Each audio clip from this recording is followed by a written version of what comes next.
Class is in session. Today, let's talk about the teaser.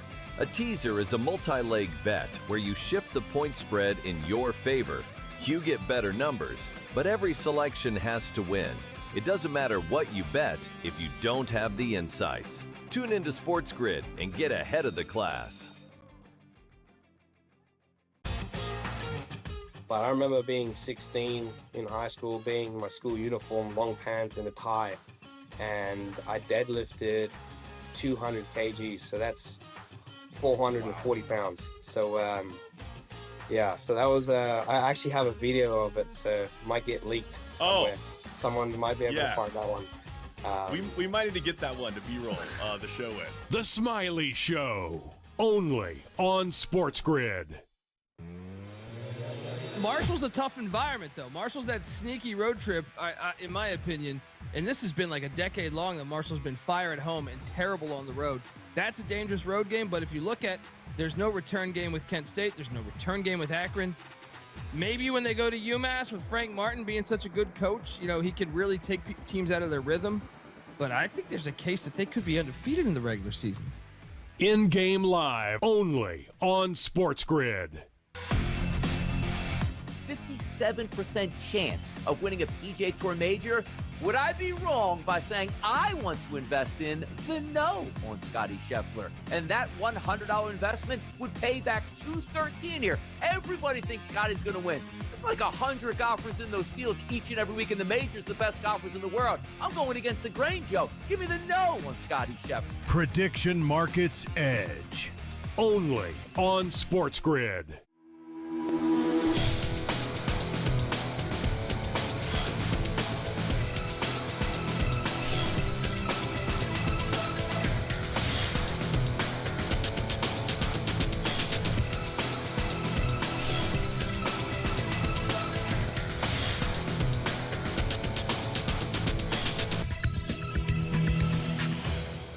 Happy Monday. Welcome to NewsWire here on SportsGrid. I'm Craig Mish. The Super Bowl is officially set. Looks like we're going to have a great matchup coming up in less than 2 weeks. The New England Patriots, Seattle Seahawks. We all had that at the beginning of the season. Of course we did. We'll break down the AFC and NFC Championship games with our guests today here on the show. Vinny Iyer of Sporting News, Jacob Kamaker of USA Today, Adam Kaufman of SportsGrid, as well as Mike Blewett with us here on the show. Lots of football talk. Naturally, the NBA is in full swing. First, second, I think, event on the PGA Tour, but a very familiar face ends up winning, so we'll cover that for you as well, and naturally get you ready for what is the first week of sports in a really long time without football. So baseball season coming, lots of NBA and college basketball as well as we roll on here on NewsWire on SportsGrid each and every day, 90 minutes for you. Let's begin with the NFC Championship. Heck of a game last night, I thought, 31-27. Seattle takes home the NFC title. They were 2.5-point favorites. And wouldn't you know, Sam Darnold, of all people, that's right, that's Sam Darnold, who the Seahawks very smartly brought in the offseason, threw for 346 yards and 3 touchdowns in front of the home crowd. Also, big day for Jackson Smith and Jigba. Difference in the game could have potentially been special teams again for the Rams on a muffed punt. They end up scoring a touchdown just one play later. Anyway, here's Mike McDonald, proud of his team and the fans for showing up and showing out in the victory. I'm incredibly proud of our team. I'm happy for the 12s, happy for our city. What an atmosphere, just to be able to take it in after and understand what our team's been able to do up to this point and how they've done it. We're just blessed, just really blessed that we got a heck of a group and a great organization and a great owner and the best fans. So it's humbling too, and it's just pretty awesome. It's just, I don't know, I'm kind of speechless. Kind of hit a lull, in the second, third quarter. Got things going a little bit there in between those lulls, I guess. But just a total, complete team win. Special teams stepping up on the muff punt. Derek, recovering that was huge for us, especially going into half. So, and then getting the ball back. Our defense just playing lights out. That fourth down they hit.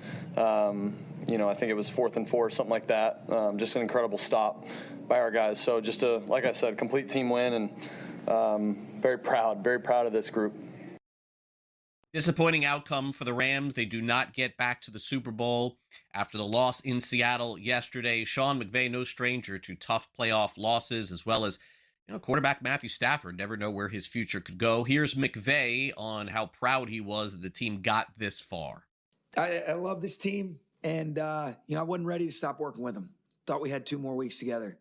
But I am really grateful for each of those individuals and the collective. It's as special of a group top to bottom as I've ever been around. It's coaches and players included. And, that's what sports, it represents a lot of different things. It's a beautiful thing, though. This game has brought me some of the most special relationships that I'll cherish. That's what this team has done. And this was a special year, and I think it's hard to fathom that it's over. It'll take some time, but nothing but gratitude. That's what I want them to know. How would you kind of evaluate how you played this season, and will you be back next year? I can't generalize, 6 months of my life, 10 minutes after a loss. So appreciate the guys in this locker room a whole hell of a lot.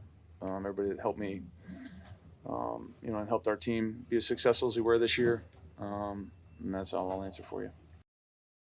Have to ask the question, though, right? That's the reporter's job. Stafford naturally looks like he could play at least one more year in the NFL. Meanwhile, if you don't want a dome on your stadium in the NFL, what are you thinking? What a disastrous second half in a blizzard the Patriots and Broncos played. Arguably the worst football of any game played this season. But New England did beat Denver in the end, 10-7, as they captured the lead and then did not look back. There were 4 missed field goals in the game. Lots of sleet, lots of snow, like most of the country. Patriots did not cover that 3.5-point spread, 4.5 in some other spots. Drake May just 86 yards passing, but was pretty good on the ground with 65 rushing yards. And so they got the job done. And wouldn't you know, first-year head coach Mike Vrabel taking their team to the promised land. We got a great group of guys, and they continue to, again, believe in the things that we did, and they formed and created an identity, and they try to protect it. And then today was just another example of, as things kind of change and unfold, our ability to adjust. And, Josh and Zach and Jeremy did a great job leading their units, and the players executed when they had to. And I know that there's going to be a lot of questions about this and that and the other thing. And, we did enough to win the football game in tough conditions. And across this team, man. What effort out there tonight. We're going to the Super Bowl. That sounds pretty good. That sounds pretty cool. So just proud of this team, proud of the defense. We didn't play our best ball in the first half, and the second half came out and just battling the elements, snow and the elements. And it was a gritty win, and our defense, they stepped up. It was fun to watch. So here we go. Santa Clara, less than 2 weeks away. The opening line for the Super Bowl is out, and right now, Seattle, as expected, favored to win the Super Bowl right now by 4.5. They're 4.5-point favorites, and the reason why is because the Denver Broncos couldn't get the job done on Sunday. So there is the current line. Now let's go back to Denver here for a minute. Their season comes to a close. Sean Payton with some controversial calls, including not opting for a field goal with a blizzard on the way. But Payton said yesterday, looking back on it, wouldn't change a thing. You don't know how a game's going to unfold and then how it began to unfold. I liked early on the way I felt like most of the first half we played on their side of the field. We didn't score enough points offensively or capitalize on that field position. The turnovers hurt us, and we had our opportunities, but starts with the head coach, rest of our staff. Tip our hats to New England. Your view of the backward pass, the ruling that was the backward pass. Yeah, obviously I can't put our team in a bad position like that. I was trying to throw it away to TB. He was in the area, and the pressure. He just got up on me real fast, and I was just trying to get rid of it. And like I said, I can't put the ball in the in a position like that. So that was completely on me. One game left in the NFL. Can't believe we've gotten here, but we have. Meanwhile, with the NFL ending, the PGA Tour season beginning, second event of the season saw, guess who? Scotty Scheffler win the American Express. He fired a 27 under par, winning by 4 strokes over Ryan Gerard. So here we go. 20th win. Wow. 20th PGA Tour title for Scottie Scheffler, who I guess didn't realize he has captured so many wins. Scottie captured your 20th win here and in your season debut. What does it mean to cross that threshold for 20th win? Yeah, to be honest, I had not really thought about that very much. I mean, that's a pretty cool feat to get to. This week in particular was a nice week.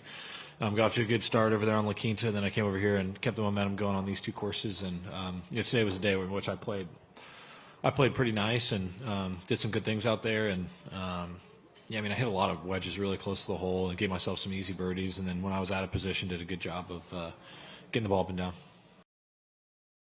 Also, quick breaking news from the National Football League. The Los Angeles Chargers on their social media just broke the news, I guess. Sometimes that's how it works. Mike McDaniel, who interviewed with the Las Vegas Raiders for the head coaching job and also interviewed for some others, apparently has decided to take that offensive coordinator job with Jim Harbaugh in Los Angeles. Mike McDaniel, new offensive coordinator of the Chargers. All right, coming up next, Vinny Iyer joins us from Sporting News. The games didn't exactly go the way that we thought, but feels like we got a good Super Bowl matchup. We'll see if Vinny feels the same way. You're watching NewsWire here on SportsGrid on this Monday, and we'll be right back. Don't go away.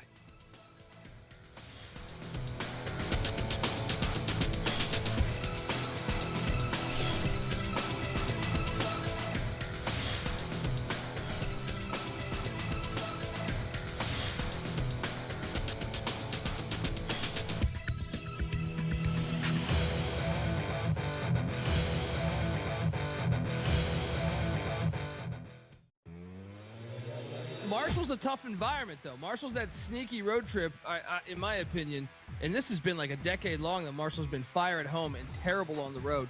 That's a dangerous road game, but if you look at, there's no return game with Kent State. There's no return game with Akron. Maybe when they go to UMass with Frank Martin being such a good coach, he could really take teams out of their rhythm.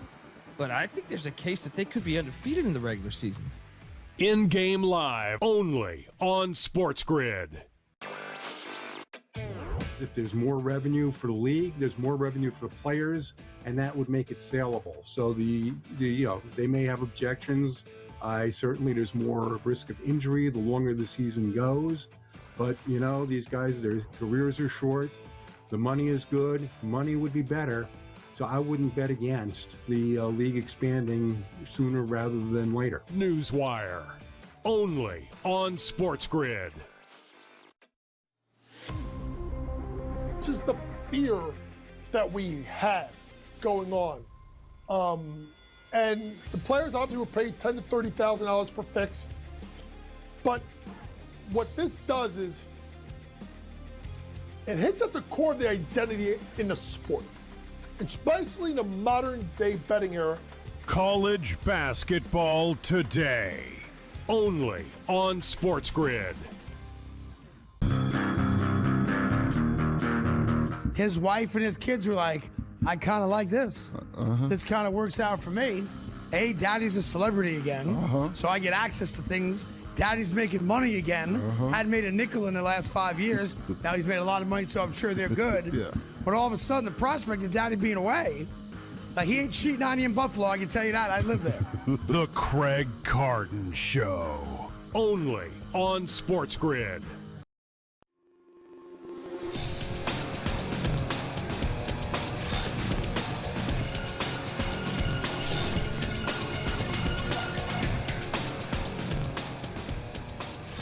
Welcome back to NewsWire here on SportsGrid. Vinny Iyer is with us from Sporting News. The Super Bowl matchup is set. Let's get a recap and look ahead as to what we could potentially expect. Got 2 weeks to preview this one game. I always find that fun in the NFL. Vinny, great to be with you here. Let's start off with the AFC Championship. I think in theory, a game score-wise where New England wins by 3 was, sort of what I expected here. I expected Denver to keep this game close, and I expected New England to win and get to the Super Bowl.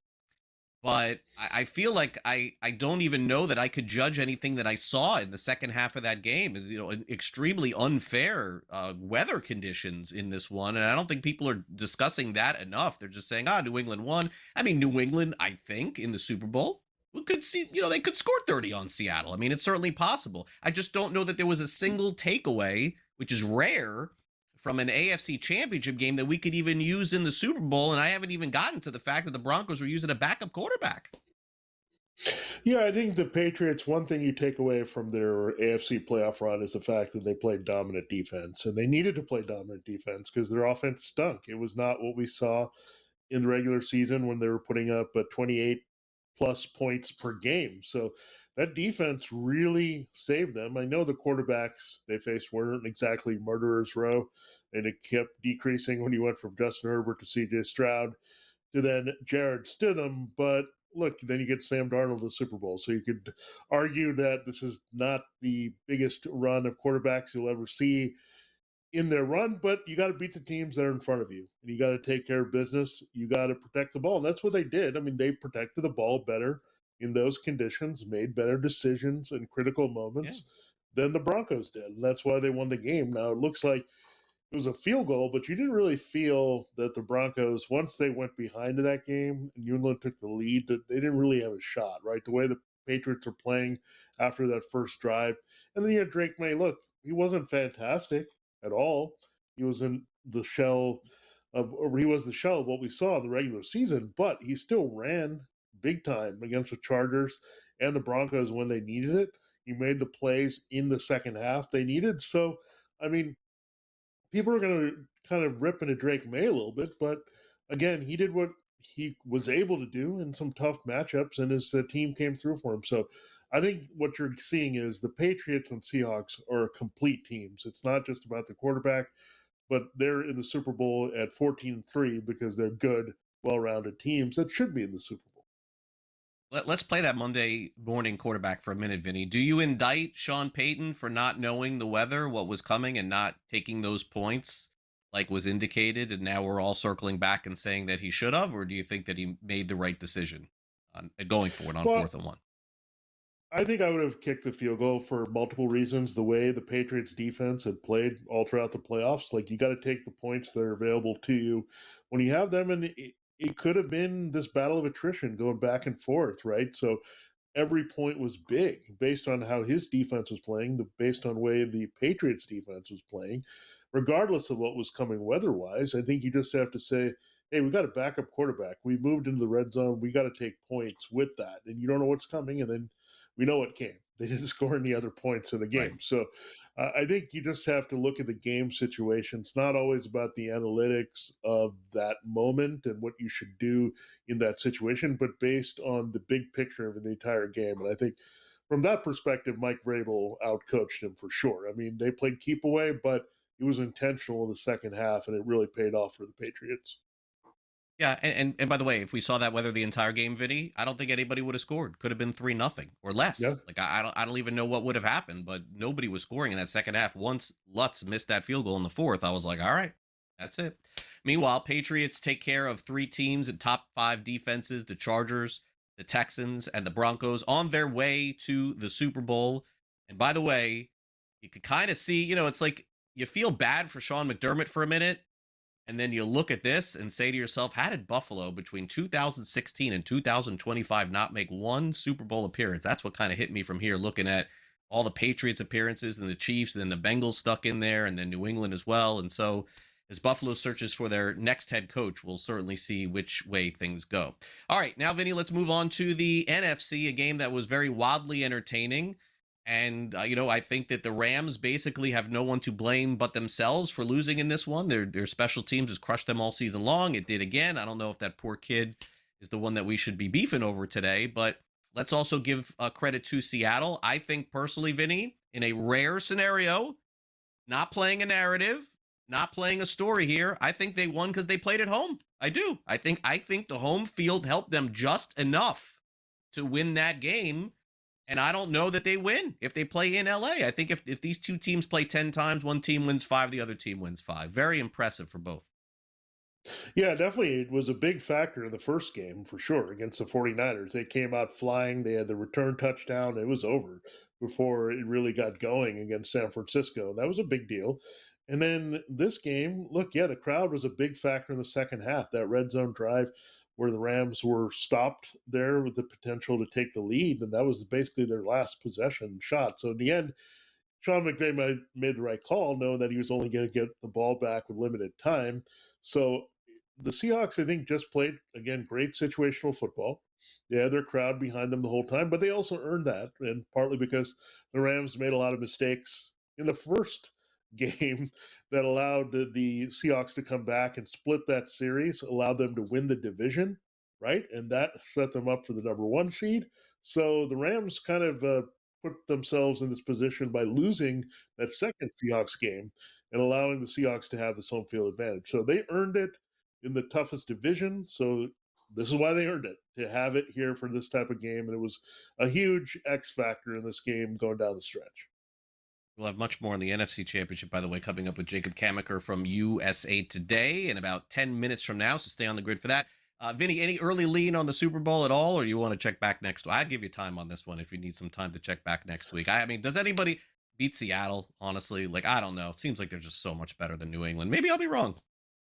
I'm leaning a little bit toward the Patriots only because the way they're playing defense right now, and they're forcing turnovers, causing the things that Sam Darnold has problems with. So just watch out for this Patriots defense kind of flexing a little bit. They've heard a lot about the Seahawks defense. Maybe it's their turn in the Super Bowl. Sure. All right, Vinny, thanks again. Right. We'll be right back.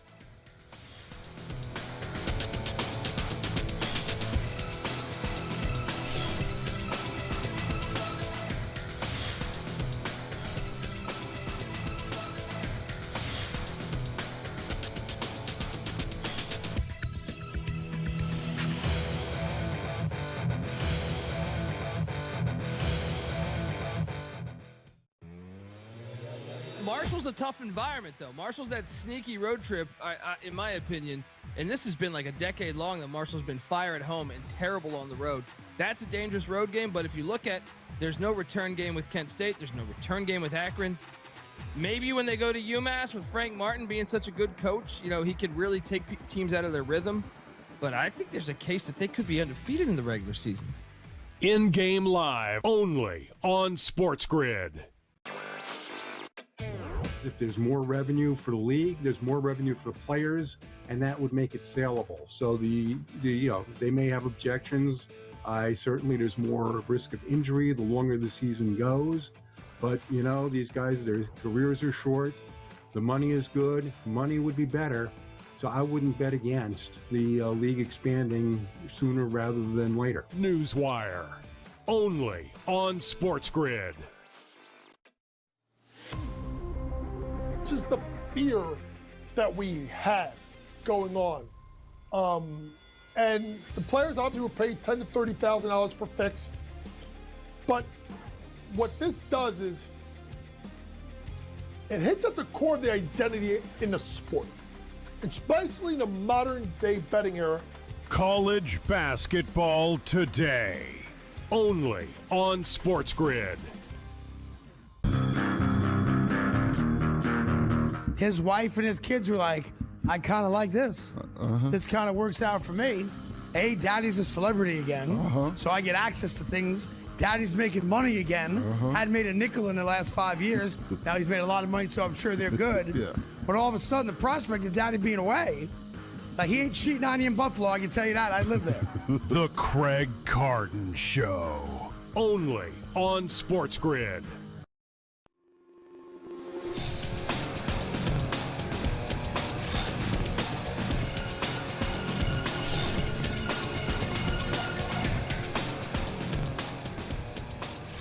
Welcome back to NewsWire here on SportsGrid. Time to hear from the champions. AFC, New England Patriots. NFC, Seattle Seahawks. Both teams squaring off in Santa Clara, California in less than 2 weeks. In this edition of the SportsGrid Sound Off, you'll hear from the winners as we get going. Here it is, SportsGrid Sound Off.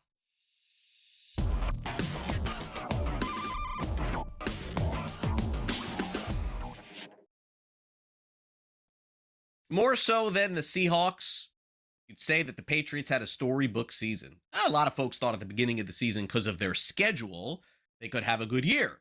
But certainly, nobody would have predicted that this team would go to the Super Bowl this season. I think that was a stretch for all, and congratulations to any of you who may have bet that at the beginning of the season. I'd like to see that ticket, by the way. Send me that on social media.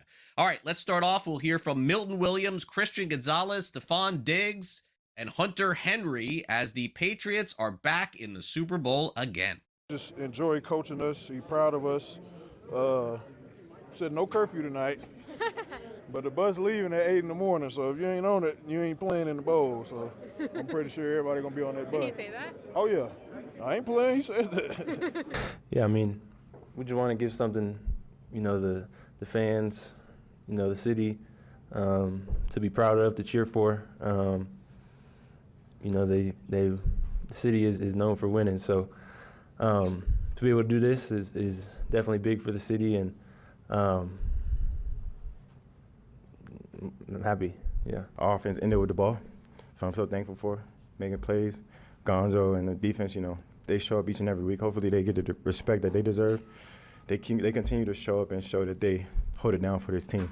Giving Drake as many opportunities as he can, and he's showing up, making plays. Things aren't pretty, but I told you a long time ago I'd take a ugly win before I take a pretty loss.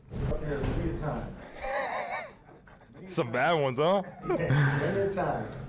But this is good times. These are great times, man.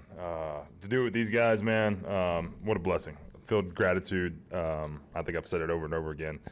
Just the fight, the grit, just continue to battle all year long, and especially today it was awesome. Meanwhile, on the Seattle side, a lot to do with the 12th man, of course, and the home team, which certainly has propelled Seattle back to another Super Bowl again. This matchup obviously won't have Russell Wilson and Tom Brady. Same teams, different, of course, result, and different teams and players. A lot of different players involved in this as well. One massive player this season, by the way, for Seattle, it goes without saying that Jackson Smith-Njigba has become either the NFL's very best wide receiver or one of the very best wide receivers. He, Julian Love, and Ernest Jones IV talked in the Seattle locker room after the game about how fortunate they are to be on this team that's headed to California.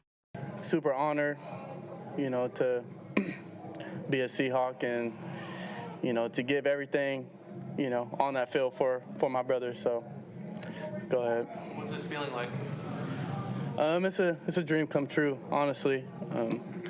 Just all the work that we put in the off season and the summer, throughout this season, all the people, the doubters, the naysayers, it feels awesome, to have a group, have a collective that, like I said, just plays for the guy next to him. So I'm honored to be a part of that.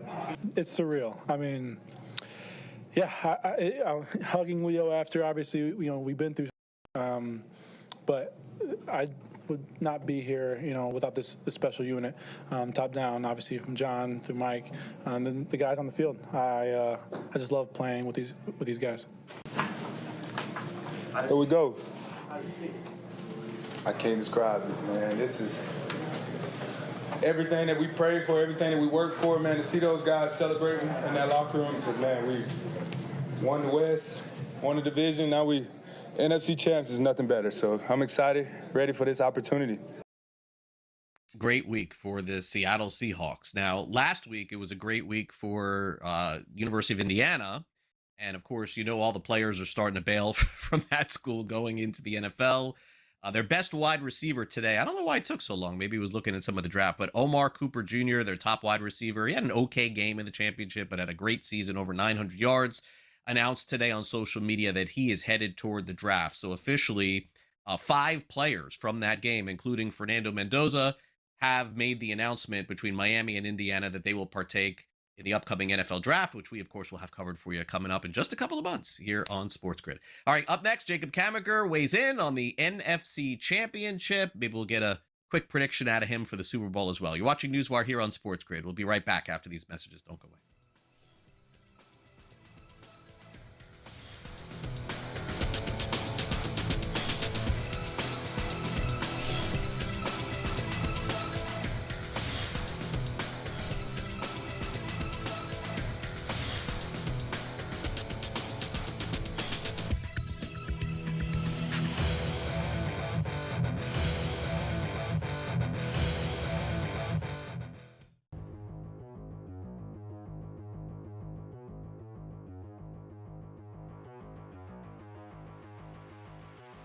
Well, if you check the FanDuel Sportsbook immediately after the Mets traded for Freddie Peralta, you will find that in the National League East, the New York Mets are plus 160 on the FanDuel Sportsbook to win the East.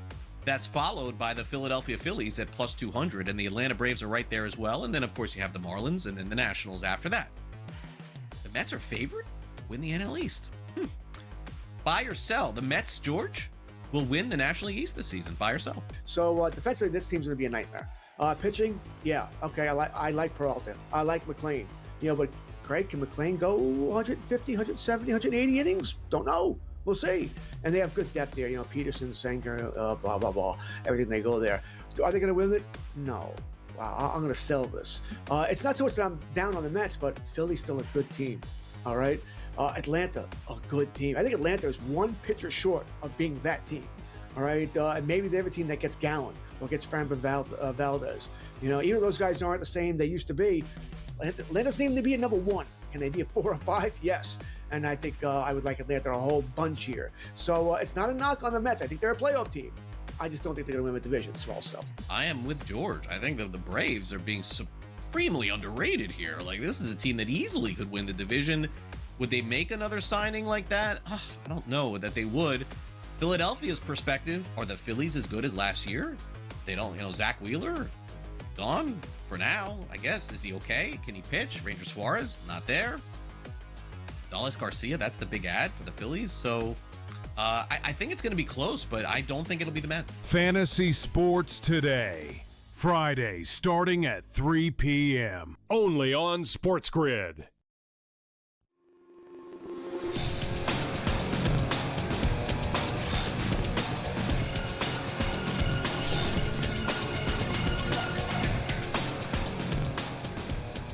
Jacob Cavager is with us from USA Today with the latest in the NFL with what else? Last night's game in the National Football League NFC Championship. Jacob, great to have you back here on NewsWire. Hope you're staying a little warm there in the Northeast. And it looks like, that Seattle offense just warming up yesterday. What a great game they had against the Los Angeles Rams. And the game provided us everything that we thought it would going in. Some fun, some mistakes.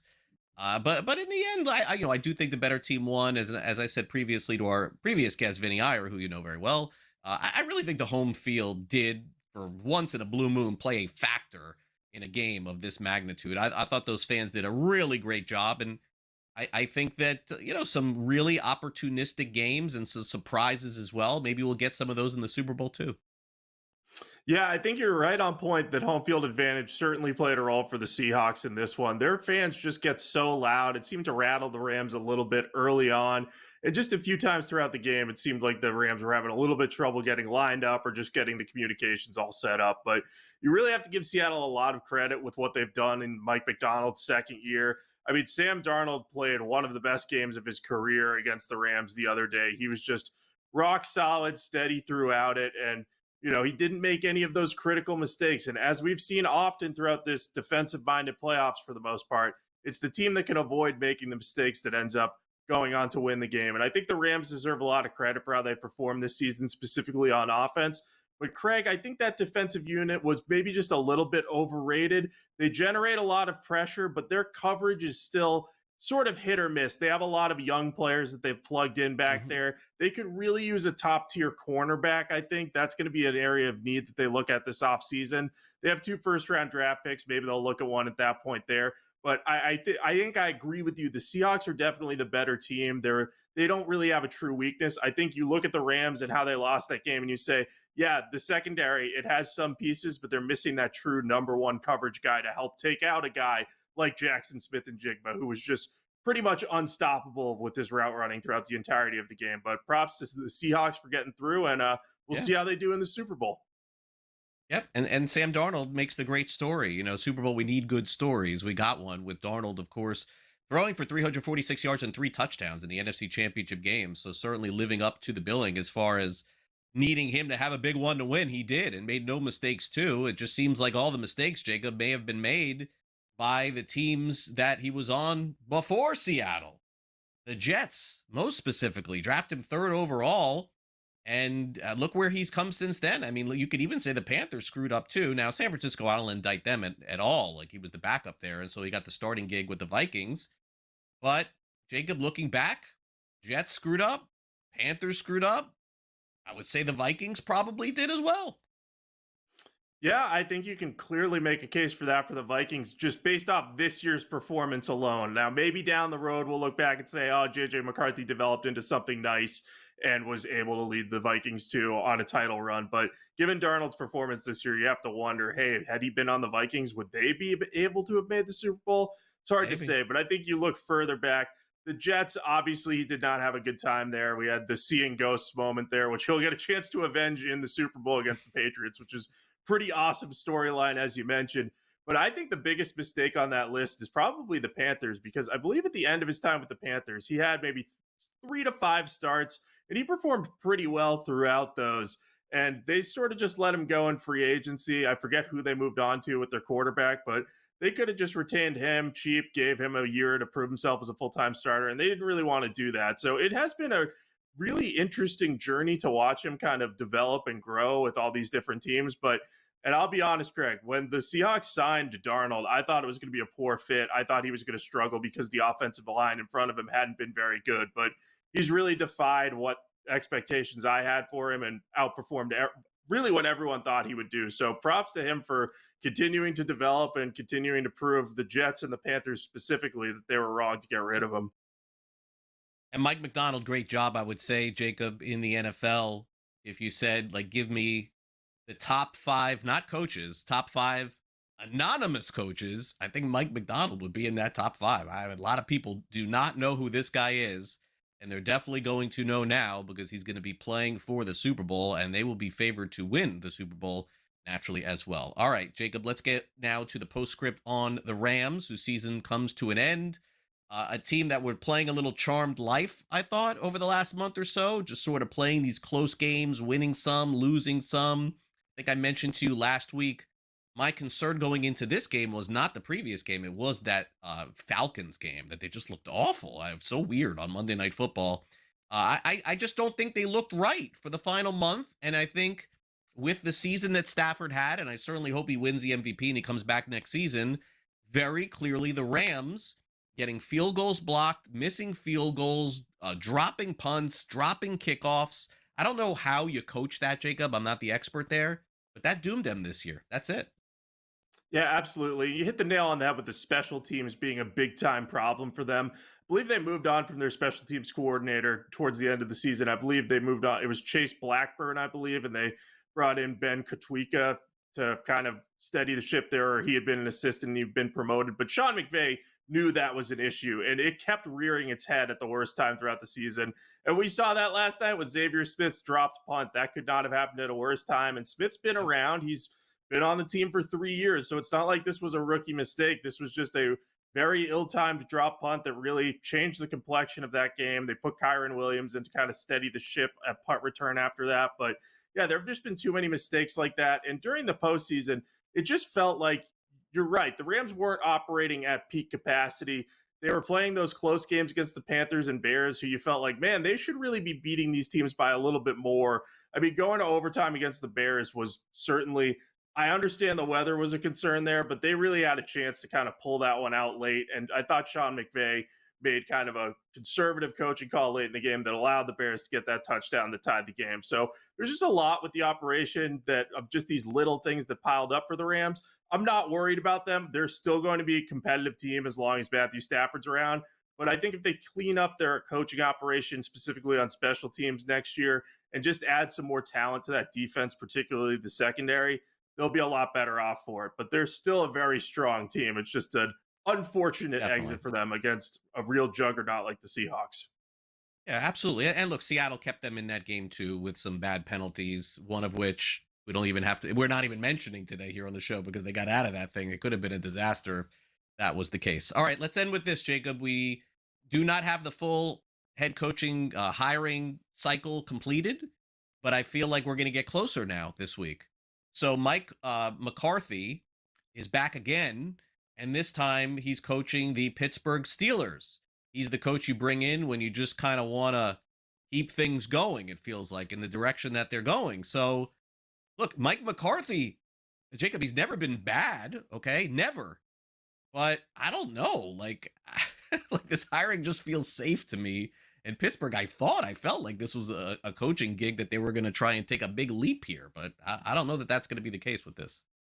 Yeah, it's funny. You thought the big leap was coming. They were going to take on some young, hot-minded coordinator and see what he could do. But instead, they went with McCarthy, who, as you mentioned, very good coach, often gets good results. But the strange thing about this hiring is that Mike McCarthy's issue is that since that Packers Super Bowl 15 or so years ago, he hasn't been able to get back there. He hasn't been able to take a team on a long playoff run.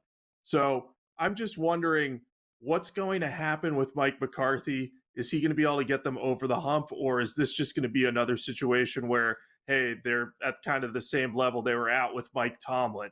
I mean, they couldn't win a playoff game for the last, 9 years or so. So I'm just worried that Mike McCarthy is going to keep them afloat, but maybe not get to that pinnacle, especially going to be a problem, too, if they can't find a quarterback for McCarthy to develop, which is the biggest draw of hiring him. He's very good at developing quarterbacks like Aaron Rodgers and Dak Prescott into stars. We went over the 1.5 coaches hired last week. Will we do it again, Jacob, this week? Buffalo, Cleveland, Las Vegas, Arizona. You want to go over again? I'm going to set it at 1.5 again. I'm going over again. I think we're going to a couple in rapid succession here, Craig. All right. Love it, Jacob. All right. Clean up that snow. Shovel it. We'll see you soon. Thanks again for coming on.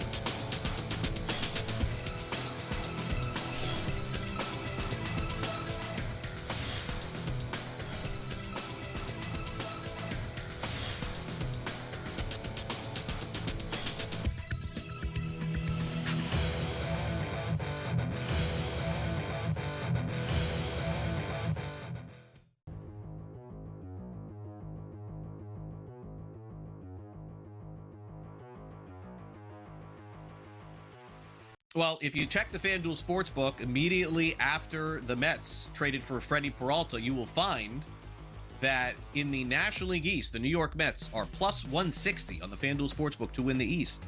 That's followed by the Philadelphia Phillies at plus 200, and the Atlanta Braves are right there as well. And then, of course, you have the Marlins and then the Nationals after that. The Mets are favored to win the NL East. Buy or sell. The Mets, George, will win the National League East this season. Buy or sell. So defensively, this team's going to be a nightmare.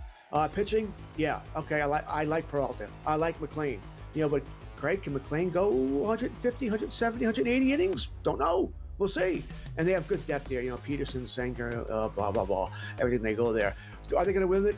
No. I'm going to sell this. It's not so much that I'm down on the Mets, but Philly's still a good team. All right? Atlanta, a good team. I think Atlanta is one pitcher short of being that team.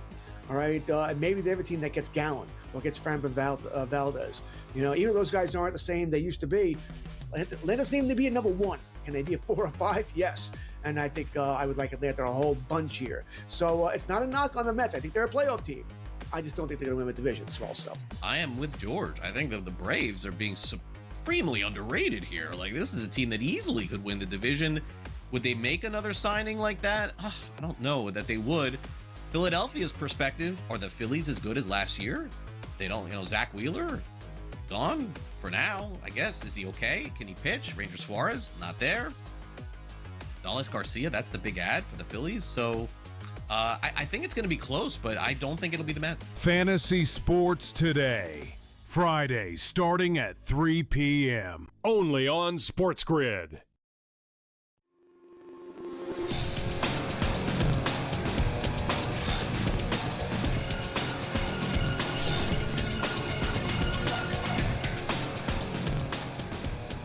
And welcome back to NewsWire here on SportsGrid. Adam Kaufman covers the New England Patriots more extensively than any team in the NFL, so has to be thrilled with this outcome from a media perspective. You're not necessarily rooting for the home team, but in this case, it gives you a lot of content. So I'm guessing Adam is like, yes, 2 weeks, 2 more weeks of work, 2 more weeks of content. I know how it is, Adam, for sure. Craig, but I would say I'll cut you off right there. I'm a fan. I am actively rooting. Okay, you're allowed to do that. Okay. It's not so much here's what it is and what we do, right? If you're a journalist, if you're a reporter on the scene and you work, you cover the beat, all of these things, then of course, you're supposed to leave your bias at the door. A lot of people I know that even maybe if they grew up rooting for the Patriots as fans, it's almost been sort of trained out of them the nature of the beast working in the industry. But that's, I get to do this type of thing with you. I'm a talking head. I'm a quote unquote entertainer. And that line of things, you can be a fan. Absolutely, you can be a fan. And yes, I am a fan. That has never left me. Gotcha. Okay. I am one of those trained out of. Yeah. I've been trained out of that. Yeah, just being in journalism for so long. But credit to that. Credit to the Patriots for winning, albeit one of the worst games I think I've ever seen in an AFC Championship, and I've seen a lot. Definitely the worst half of football I've ever seen.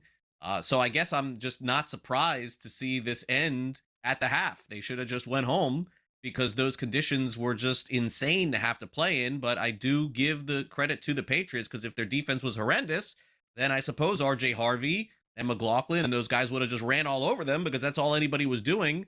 But I guess I would ask you this, Adam, was that like positive for the Patriots there in that second half? Do you think that they just simply played better defense to win the AFC Championship because it was that narrow of a margin?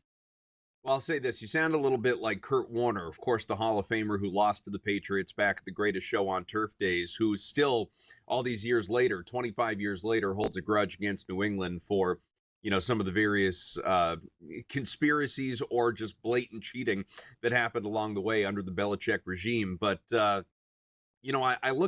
understand why a lot of people going into yesterday, never mind the results of yesterday, felt like the NFC game, Rams-Seahawks, was the Super Bowl, if you will, because that was going to be the more compelling game. And you knew that whoever it was that came out of the AFC, the Patriots less so, but whichever team, it was going to be the NFC heavily favored. I mean, hell, if Jarrett Stidham and the Broncos got through, they would have been, by kickoff, probably a 10-point dog against the Seahawks. So it would have been incredibly lopsided. I think the Patriots, I guess to go back to yesterday first, the conditions were really interesting because the conditions were not a factor at all the first half of that game, and both offenses looked terrible. No doubt about it. I mean, we were not getting MVP Drake May, for instance, and haven't seen a whole lot of that over the course of these 3 games so far in the postseason. It was the second half, and in particular the last, quarter and a half, where everything got really gross. May dropping back to hand off to Ramondre Stevenson. He can't give him the ball because Stevenson slips and falls on his face. And then May slips and has to take the sack. It just got, mucky and ugly out there.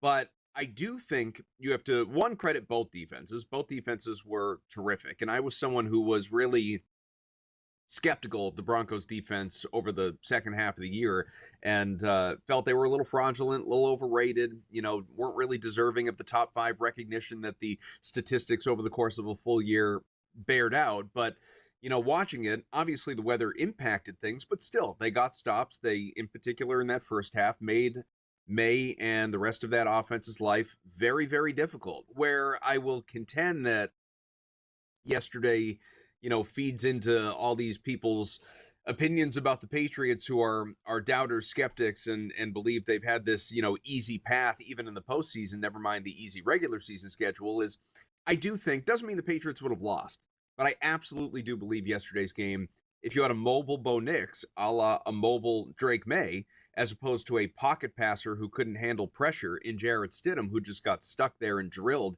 anytime the Patriots brought a blitz, that game would have looked different. But some decisions were made. Obviously, Sean Payton, after the fact, asked about him, whether or not he had regrets over passing on the early points that could have gone up by 2 scores and making a 10-0 lead, and they didn't. They got greedy, and they went for it. Didn't work out, and all of a sudden, you're on the wrong side of a 10-7 game. The Patriots defense is really, really good, especially the run defense, and I do think it's going to make Kenneth Walker's life as a rusher difficult in the Super Bowl. Now, as a receiver, as a pass catcher, it could look different, but I think I've sort of changed my tune on this game a little bit along the way. I wonder if these defenses, the Patriots and the Seahawks, are a little bit of a wash, more so than I would have initially given them credit for, knowing how good Seattle's is, to where then you start to look to the offense and say, maybe this actually will be the game that will be determined by the quarterback. Yeah, and look, I take nothing away from the Patriots. I guess my point, again, Adam, it was the single worst half of football played in the season under the worst conditions possible, with 4 field goals missed. I don't know that there's a ton to take away from that. What I took away was New England won the first half. They won the game. That's it. Simple as that. And they get the credit for that. It's just, I can't say that I saw anything in the second half of that game that led me to say, oh, either team was great. What I saw is neither team could get anything done because of the conditions. So I really don't know what would have happened. But in that scenario, Patriots get the credit, absolutely, for winning that. And look, they may win the Super Bowl. I don't know. It's certainly possible. Real quick, let's go to Seahawks-Rams before we go here. So Seattle in the preseason, their win total was 7.5. They flew over that. No one had them go into the Super Bowl, let alone winning this thing as well. This matchup probably paid out huge, I would guess, at the beginning of the season if you paired these two teams together. And you are right. If Seattle, I looked at the look-ahead line, it was 8.5 against Denver. So you're right. It would have been 10 by the time they kicked off, especially anybody who watched that game. So I would ask you this. Is Seattle deserving on a neutral field of being 4.5-point favorites against the Patriots, who were just as good as them during the regular season? Well, you got 4.5s, 5s. It may get to 6 by the time kickoff rolls around. At that point, I'll wait it out, and I do want to invest in the Patriots. I think we're going to get a close game here, and I absolutely believe, even without bias, New England is live to win this thing because why not? I mean, and this is any given Sunday territory with two really good teams, obviously, but you're right. In terms of the odds, I saw a tweet from Jeff Benson over at Circa earlier today that someone placed a $100 bet on the Patriots to beat the Seahawks in the Super Bowl before the season. Wow. And if that hits, it pays out like $350,000. Thanks, Adam. Enjoy the time.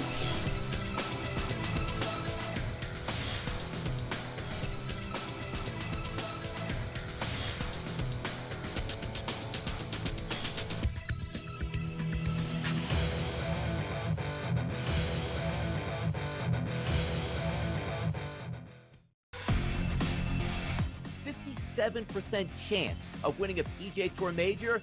Would I be wrong by saying I want to invest in the no on Scotty Scheffler? And that $100 investment would pay back $213 here. Everybody thinks Scotty's going to win. It's like 100 golfers in those fields each and every week in the majors, the best golfers in the world. I'm going against the grain, Joe. Give me the no on Scotty Scheffler. Prediction Markets Edge. Only on SportsGrid.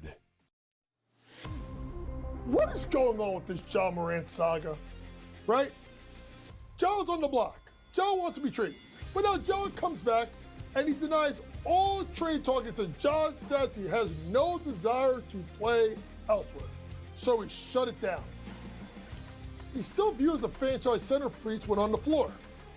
Memphis, they're better with him. Pro Basketball Today. Only on SportsGrid. The Buffalo Bills have to find a new head coach. Take a look at the leaders right now. A 33% chance Brian Dable takes that job. You say, well, why? Wait a second here. He's head coach of the New York Giants. Did you know he came from the Buffalo Bills and basically resurrected Josh Allen on that MVP trajectory while he was with the Buffalo Bills? Clay Kubiak, Joe Brady, Davis Webb, all offensive guys, which I agree with. The Early Line. Only on SportsGrid.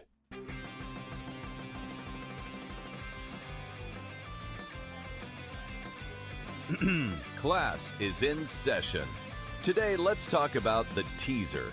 A teaser is a multi-leg bet where you shift the point spread in your favor. You get better numbers, but every selection has to win.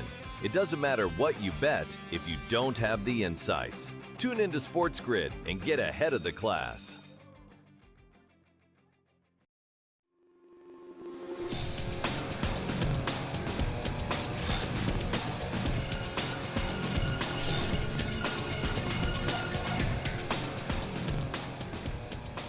Welcome back to NewsWire here on SportsGrid. Time now for us to check back on that G2E conference in case you missed it from back in October.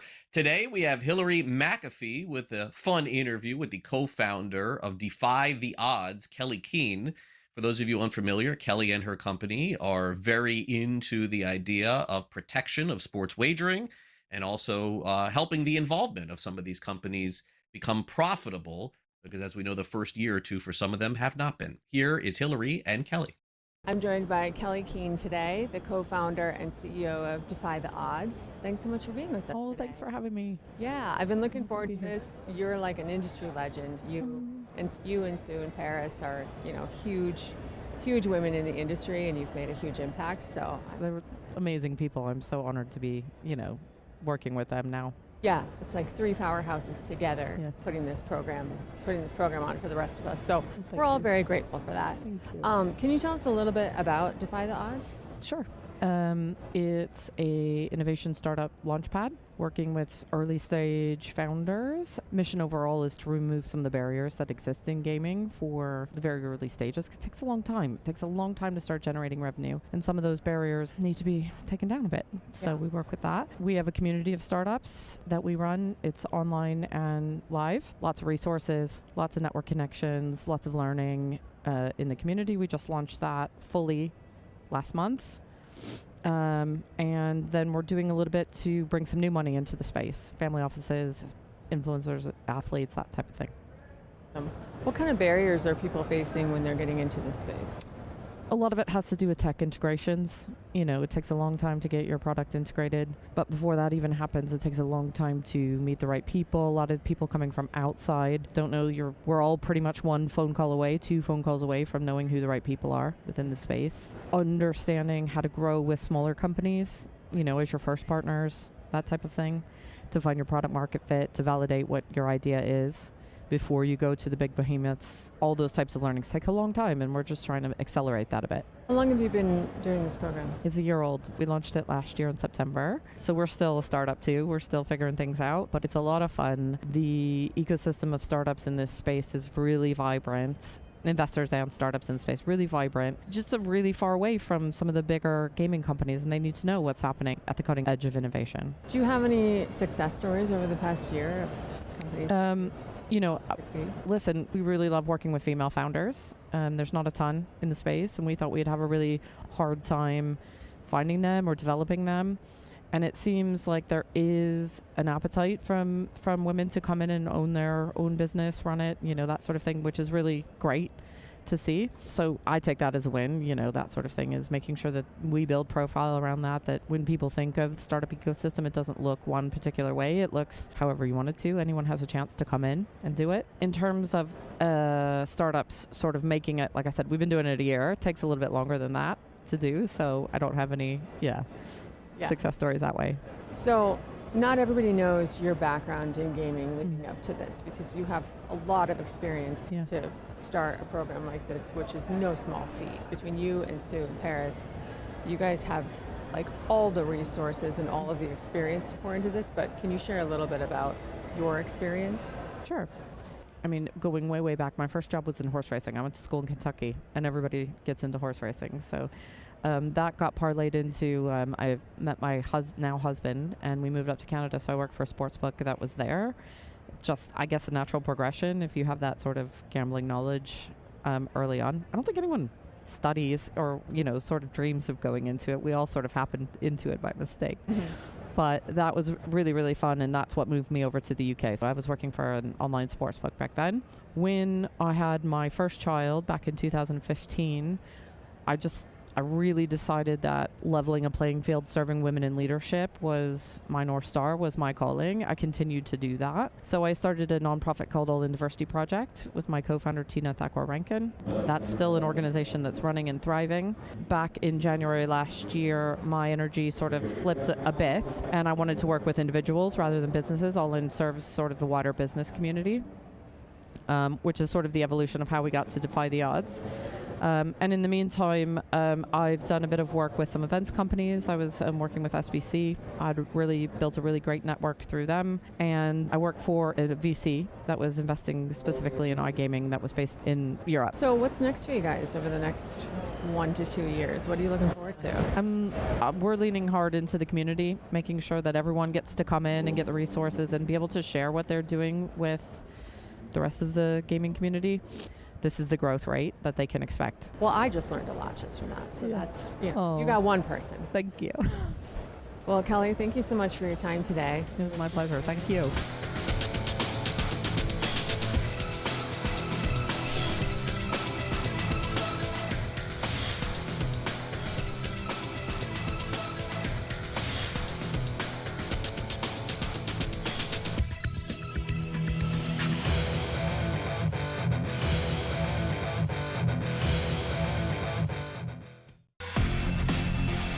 57% chance of winning a PGA Tour major, would I be wrong by saying I want to invest in the no on Scotty Scheffler? And that $100 investment would pay back $213 here. Everybody thinks Scotty's going to win. It's like 100 golfers in those fields each and every week, and the major's the best golfers in the world. I'm going against the grain, Joe. Give me the no on Scotty Scheffler. Prediction Markets Edge.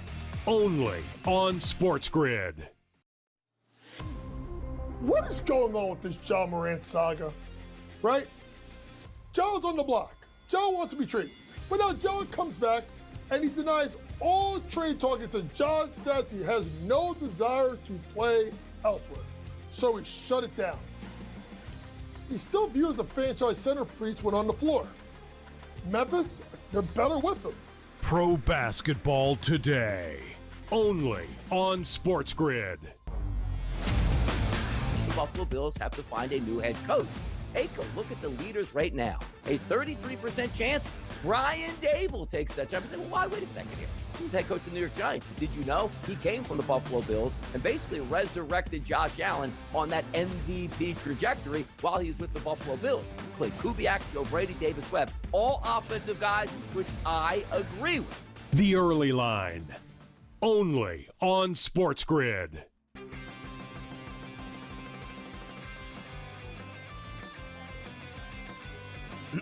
Class is in session.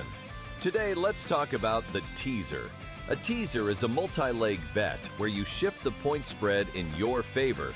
You get better numbers, but every selection has to win. It doesn't matter what you bet if you don't have the insights. Tune into SportsGrid and get ahead of the class.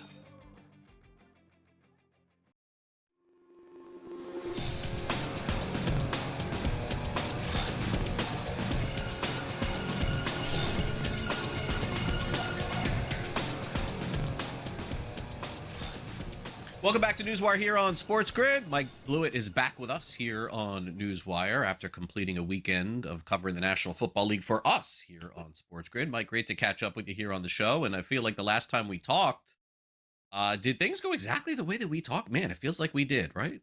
Did you take the Rams? I don't remember. Did you take the Rams? I think I took Seattle. Did you take the Rams or no?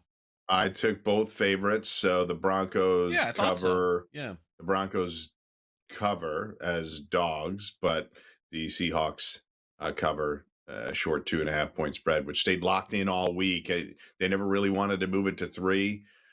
Yeah, I thought it was a fantastic game yesterday. Unfortunately, Scott Wetzel and I sat there watching that Broncos-Patriots game, just lamenting the fact that we couldn't get more points, no offense whatsoever. It's pretty interesting what CBS did, showing screenshots of the progression of the weather from 6 minutes left in the third quarter, no snow, by 1 minute into the third quarter, and 1 minute into the fourth quarter, whiteout conditions. Nobody could run the offense. Miserable. Yeah, no, I was, Adam Coughlin was here, and naturally he's a big Patriots homer, but sure. My point was that, look, I don't want to be a prisoner of the moment. I've seen bad games in the NFL. I don't ever remember seeing like a playoff or championship game, Mike, where I felt like the game was over. Just saying like, okay, this game's just done. Like the teams can't score. Honestly, of all the ideas that Peyton had in that game, trying a field goal with Will Lutz, I mean, I guess he had no choice. But I was sitting there with my son. He's like, Dad, do you think he's going to make this? I'm like, I think there's no chance he's going to make this. Like, I'm watching this. The wind is like coming sideways, and having watched, I don't understand how he thought that was a good idea. But that one, maybe I got to say, Mikey had no choice. Like, it was like just that was a Hail Mary, a field goal, basically, right? The punt got shanked, so they took over at the 33-yard line. I think they ended up net maybe gaining a yard, or maybe they lost 2 yards. There was definitely a play where they lost yardage. I'd have to go back and look at it. But it's a 50-yard field goal attempt. So, yeah, that's right. They got it at the 33. There was no net yards gained on the 3 plays. And then they tried it.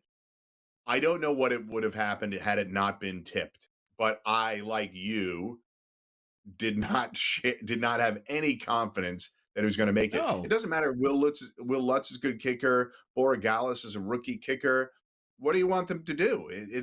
No, an I agree. impossible I agree. ask. And I know we've seen Adam Vinatieri do it in snowy conditions, but clearly things were a little slick yesterday. We saw Ramondre Stevenson fall to the ground, and Drake May's legs were the difference. Scott Wetzel and I talked about it really on the show. Probably the only thing I really got right in that game is I really thought they were going to have to use Drake May's legs a lot in that game.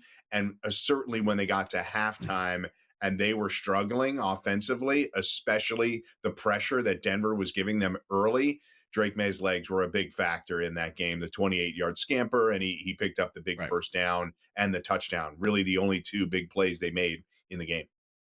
Yeah, and so, naturally, for folks that probably have watched the show or me for a while, they know I live in Florida, so I don't go through the stuff that you guys go through now. I go through stuff in usually August or September with hurricane season.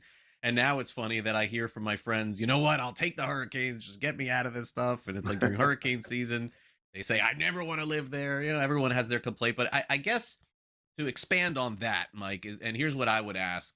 And I saw some of this on social media, but I tend to agree. And you root for a team, obviously, that has played some insane weather games in Pittsburgh, too. But this idea of keeping the tradition in the NFL to have these bad weather snow games, like, to me, Mike, outside of the history in Green Bay, which I sort of get because you want to keep Lambeau Field there as long as you possibly can. I mean, did people not watch that second half of that game? I don't want those games. I want these new stadiums to at least have the ability of the choice to have a dome. And I wish that would have driven the point home for me watching that game yesterday, because it was the least entertaining playoff half I've seen in a long time. The Patriots have now played in 2 playoff games and won them both, in which the weather drastically impacted the game. The Houston game is going to be forgotten about, but it was pouring during that game. 4 hours. They fumbled the ball. Drake May had 4 fumbles in that game, and they won. So this is, yes, I give the Pats credit for dealing with the adverse conditions, but I think the greater point that you're discussing, and a lot of people can agree or disagree, is that we don't want to see games where the weather affects it so adversely, it's not even really much of a football game anymore. It's my kid's flag football game when it's pouring rain out, right? I've seen that. The game that I remember in my life that was the most adversely affected was a Steelers-Dolphins game. Deluge downpour on a Monday night where the Heinz Field turf was falling apart. It was a 3-0 final, and I remember watching it and being like, what was the point of this? Why are we doing it this way? So yesterday was a little bit of that. Credit to the Patriots.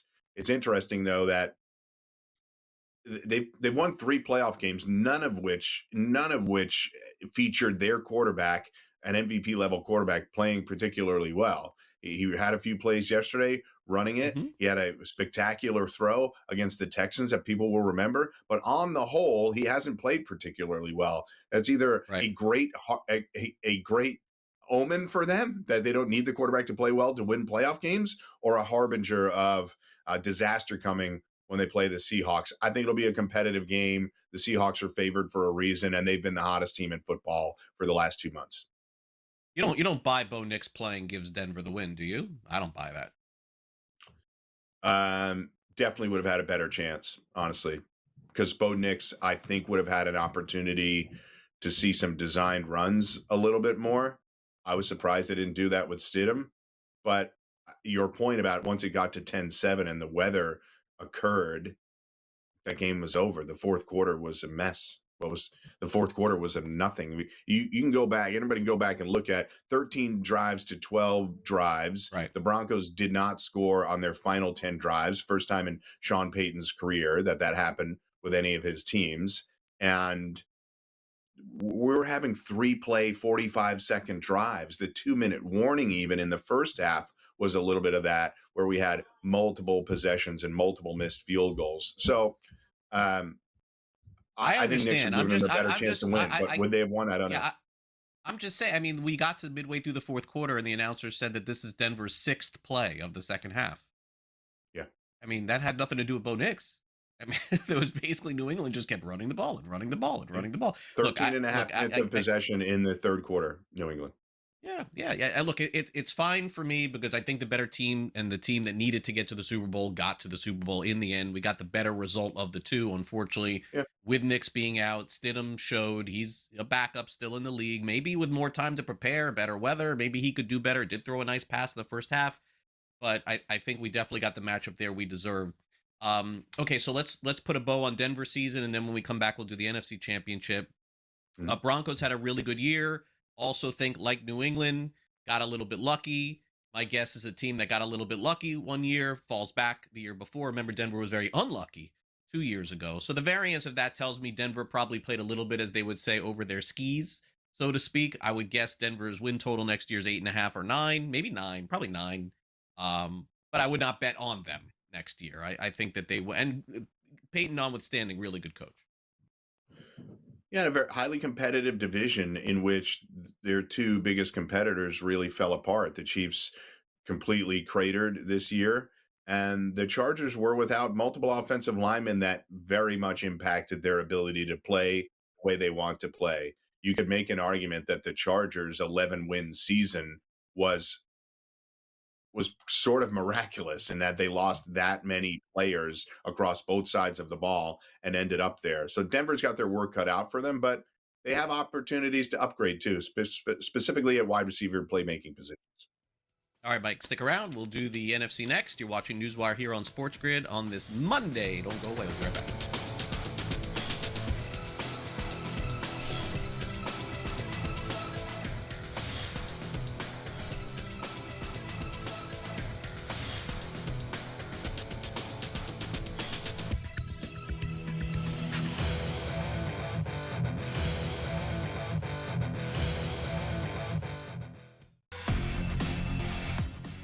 7% chance of winning a PGA Tour major, would I be wrong by saying I want to invest in the no on Scotty Scheffler? And that $100 investment would pay back $213 here. Everybody thinks Scotty's going to win.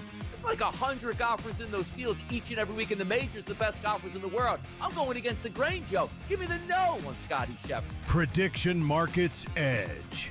Only on SportsGrid. What is going on with this John Morant saga, right? Joe's on the block. Joe wants to be traded.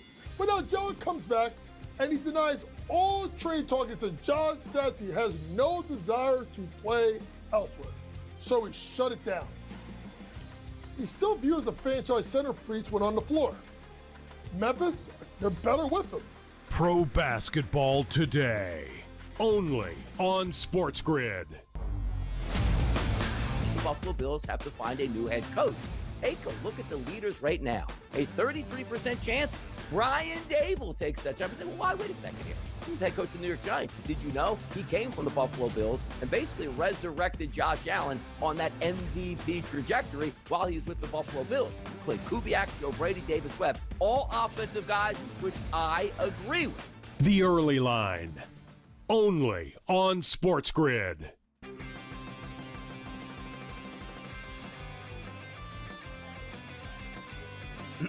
Class is in session. Today, let's talk about the teaser. A teaser is a multi-leg bet where you shift the point spread in your favor. You get better numbers, but every selection has to win. It doesn't matter what you bet if you don't have the insights. Tune into SportsGrid and get ahead of the class.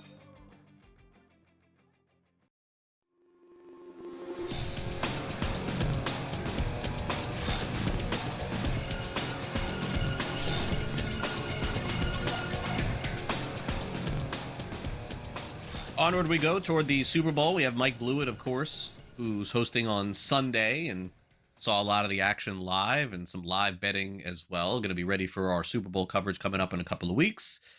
Seattle and the Los Angeles Rams played a very similar game to the games they played a lot, Mike, which is just sort of telling me that if the game was in LA, I think the Rams may have won. I think if these teams played 10 times, 5 wins, 5 losses, very evenly matched. Both teams made mistakes.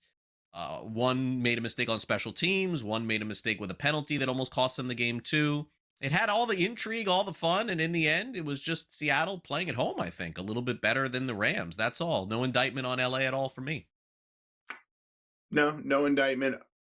Other than that, their defense started to really started to wear down towards the end of the year. I think it culminated in this game, which Seattle deserved to win, but LA's defense did not match what their offense was able to do. A 375-yard performance with 3 touchdowns and no picks by Stafford, and he loses the game. Second such game this year for him. They played 3 games this year. The Rams won 1 by 2. Seattle won 1 by 1, and now Seattle by 4. So talk about the net scoring in these two teams, really tight, within a field goal in 3 games. Seattle deserved to win. They've been the hottest team in the sport for 2 months. I think New England's got their work cut out from them, though I do think they can win the game. 26 first downs to 24 first downs. You talk about what a snooze fest the first game was. We had offense in this game, and I thought Matt Stafford was brilliant per usual, but Sam Darnold was awesome too. He made big throws. You made the correct point about the turnovers. When you look at the turnover column, clearly Xavier Smith muffing that punt was massive, and it led to an immediate drive. But Tariq Woolen made an all-time error, and they attacked him right away. He gave up the penalty and a first down and then the touchdown. So I count that as a turnover just the same way, even if it doesn't show up officially in the column. But Darnold with 346 and 3 touchdowns. I'm so happy for him. I think he quieted every doubter by playing a brilliant game in the biggest game of his life. And Seattle made, like you said, just a few more plays. Jackson Smith and Jigma, just an unbelievable first half where he had over 100 yards. They utilized Kenneth Walker. He touches the ball 23 times with Zach Charbonnet out. And I think they've done a really good job. The Kubiak-Darnold marriage was something that I was bullish on going into the year, and it's worked out even better than anybody could have expected. Jackson Smith and Jigba has become one of the best receivers in the sport, and Darnold played at an MVP level, even when he has his counterpart in this game playing at an MVP level as well. Yeah, and Geno Smith worked out very well for Seattle before he didn't, and they traded him, of course, to the Raiders, and things didn't work out necessarily the same way. You mentioned that marriage. I was going to ask you the question, Mike, what did we miss at the beginning of the season on the Seattle Seahawks? I think the Patriots are an absolute shocker to get to the Super Bowl. That I will say. But Seattle was like a good team going into the year, but yet if you put them up against for sure. But if you put Seattle in this little bag and said, okay, pick a name out of a hat here, but you have your choice. It's Seattle, it's the 49ers, it's the Rams, it's the Eagles. You probably say, you would get to the 5th one before you would get to Seattle. So what did we miss going into the season? Or was it the other team's inefficiencies to get it done? Well, I would say preseason futures, I'll admit I had nothing on Seattle. So I didn't see them getting to the Super Bowl. But you and I did talk during the preseason about the NFC West and how I thought it was the most compelling division in the sport. Finally got something right. And I thought it was going to be highly competitive. It ended up being that. I didn't pick Seattle to win the division. I liked the Rams, but remember we had the Stafford back issues back in August. We weren't sure, is Matt Stafford going to be able to play the full season? The Niners are healthy again, and then they became unhealthy again. So really that game, that 38-37 huge comeback in Seattle, sparked by a Rashid Shaheed punt return, will be the moment that Seattle Seahawks fans will talk about now and certainly in the future, that had a successful season turn into a Super Bowl season. And the huge comeback and making plays defensively, offensively, their special teams is legit. A great kicker, and Rashid Shaheed was an excellent trade. They may not utilize him that much in the pass game, but he's an explosive piece for them. So I think we missed it because we knew the NFC was going to have a few other teams. The Lions weren't quite what they thought they were going to be. Philly was a division champ and the defending Super Bowl champs. So they had a bad season in the end result, but they still ripped off double-digit wins and won the division. I think Mike Macdonald, being a young coach, there's 5 of the last 10 years we have a Super Bowl appearance by a coach in his first or second season, and Macdonald adds to that list. He's a very sort of unknown guy because he's a younger coordinator turned head coach, But man, I give him a lot of credit. If you could vote for Coach of the Year now, obviously it would be these two squaring off as to who is the best. But credit to McDonald for getting through a couple of tough games in these playoffs. New England's path was stranger, but Vrabel has obviously done a tremendous job as well. Yeah. Speaking of coaches, Mike, before we go, Steelers name a new head coach, Mike McCarthy here. What did you make of this? The way that I described it was just keep the train going. Like there was nothing significant about this hiring. It just feels like Pittsburgh is just going to go on the same path, which is surprising to me, by the way. But it does fall in line with who they hire, generally speaking.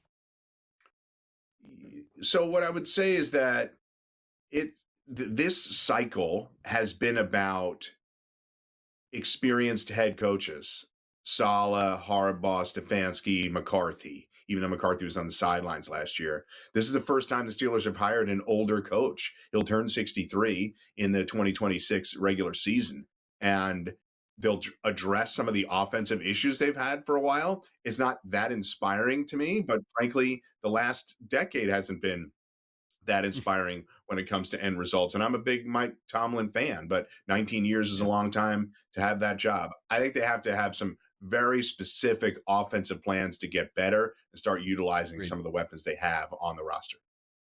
Agreed. Mike, thanks again for coming on. Really appreciate it. You got it. Thanks, bud. Last licks up next. Don't go away.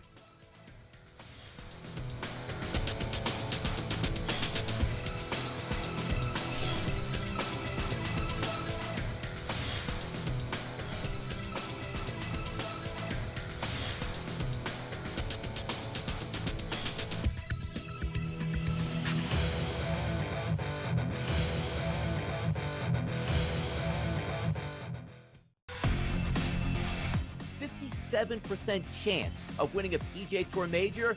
Would I be wrong by saying I want to invest in the no on Scotty Scheffler? And that $100 investment would pay back $213 here. Everybody thinks Scotty's going to win. It's like 100 golfers in those fields each and every week, and the major's the best golfers in the world. I'm going against the grain, Joe. Give me the no on Scotty Scheffler. Prediction Markets Edge. Only on SportsGrid. What is going on with this Ja Morant saga, right? Ja's on the block. Ja wants to be traded. But now Ja comes back and he denies all trade targets, and Ja says he has no desire to play elsewhere. So he shut it down. He's still viewed as a franchise centerpiece when on the floor. Memphis, they're better with him. Pro Basketball Today. Only on SportsGrid. Buffalo Bills have to find a new head coach. Take a look at the leaders right now. A 33% chance Brian Dable takes that job. You say, well, why? Wait a second here. He's the head coach of the New York Giants. Did you know he came from the Buffalo Bills and basically resurrected Josh Allen on that MVP trajectory while he was with the Buffalo Bills? Clay Kubiak, Joe Brady, Davis Webb, all offensive guys, which I agree with. The Early Line. Only on SportsGrid.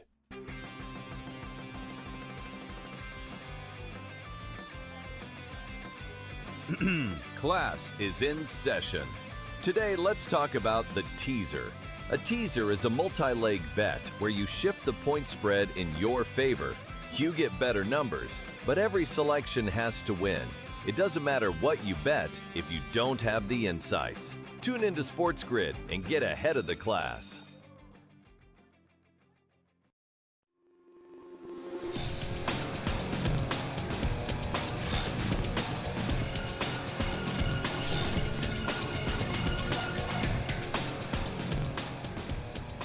Couple of notes here before we wrap it up. First, let's get to a big note. San Francisco Giants, according to The Athletic, signed Harrison Bader, outfielder, to a 2-year contract. So the hot stove trickles on. Few signings still to be had with spring training opening up next month. And yes, there still is a Pro Bowl of some kind, and there are Pro Bowl games that are going to go on soon, apparently. And yes, Shedeur Sanders has made those Pro Bowl games, whatever that means. Kind of crazy, but yeah, the Pro Bowl is certainly on the way out. All right, as we go on the way out, we will hit on the football from yesterday, also the awards Saturday night with Shohei Ohtani, and also Yu Darvish with an interesting social media post as we wrap it up with some last licks.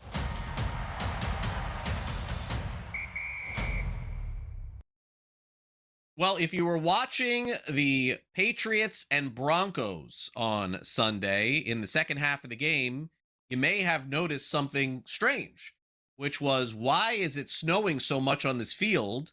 And I can clearly see what yard these guys are on, because normally on a field with that much snow, you see nothing except the snow.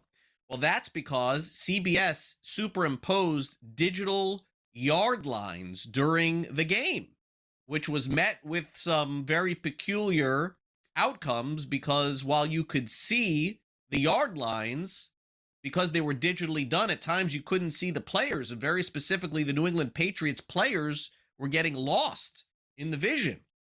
So CBS very quickly went to a break.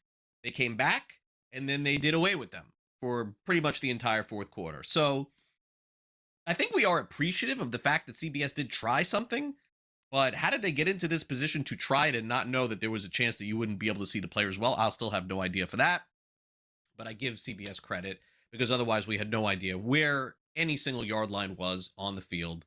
But losing players in the interim on your screen is not something that you want to do, so they stopped it in time. All right, there was a report over the weekend that pitcher Yu Darvish, who's had a myriad of arm injuries over the last couple of years, has decided to retire. There's been a couple different reports say that he's not retiring. He may come back. He may pitch. Yu Darvish wanted to clean this up over the weekend, because you would certainly see something unprecedented if Darvish did decide to retire, because he still owed a lot of money. And generally speaking, you don't see this happen in sports where players have guaranteed contracts of, say, 15, 20 million, and just say to the team, you keep it, I'm done, especially when they're hurt. So what Darvish went on social media to say was kind of along the lines of the report, to say, I still may be willing to give this money back to the Padres and maybe pitch somewhere else in the future because of the injuries that I currently have right now. But he is not retiring, and he says he still wants to pitch, but it would be sort of unprecedented if Darvish gave money back, which he would be allowed to do. But I do believe, according to the Players Association, he would actually have to retire in order to do that. And then it's not necessarily giving money back, it's just not taking the last year or two of his contract. Whether Darvish ever pitches again remains to be seen, but he is a character on social media that does like to clarify things, so we give him credit for that. I think Ryan Dempster was a pitcher that left because of injury and stopped pitching and didn't take the last year of his contract. It was like $10 million, something like that. Congrats to Shohei Ohtani. He wins the MVP, and they celebrated this on Saturday night at the Baseball Writers Awards in a very special moment, I thought, seeing Ohtani accept the award. I don't know if you guys caught this on YouTube, but Ohtani did do his entire speech in perfect English, by the way. So congratulations to him for that. Also, I was unaware until after the fact that his dog Decoy also won an award yesterday, which was the most valuable canine. Yes, he got the most valuable dog award yesterday too. So Shohei Ohtani not only winning, but his dog winning as well. So congratulations to him. The last time we saw Shohei's dog, he was doing his business, by the way, in Los Angeles at Chavez Ravine. Hopefully he didn't bring the dog to the awards on Saturday night. But there you go. Shohei Ohtani speaks perfect English in the awards, but doesn't do many interviews, so we never get to see him do that as well. All right, that'll do it for our show today. Thanks to all of our great guests here on the program. Thanks to Vinny Iyer of Sporting News. Thanks to Jacob Kamaker of USA Today. Also, Adam Kaufman of SportsGrid and Mike Blewett of SportsGrid as well. Don't forget, those of you who do not have the SportsGrid app, it's a great way to stream our programming 24 hours a day, 7 days a week. In fact, here is my advice. Take out your phone and scan this QR code for both iOS and Android. You'll have the SportsGrid app at your fingertips 24 hours a day, 7 days a week. You could track your bets in there and also watch us live, which I know you're going to want to do as we exit out of this football season and get into some college basketball and some baseball as well. Thanks again to our director, Luke. For my producer, Frank, I'm Craig Mish. Stay warm out there, everyone across the country, except here in Florida. See you back here tomorrow for our next edition of NewsWire.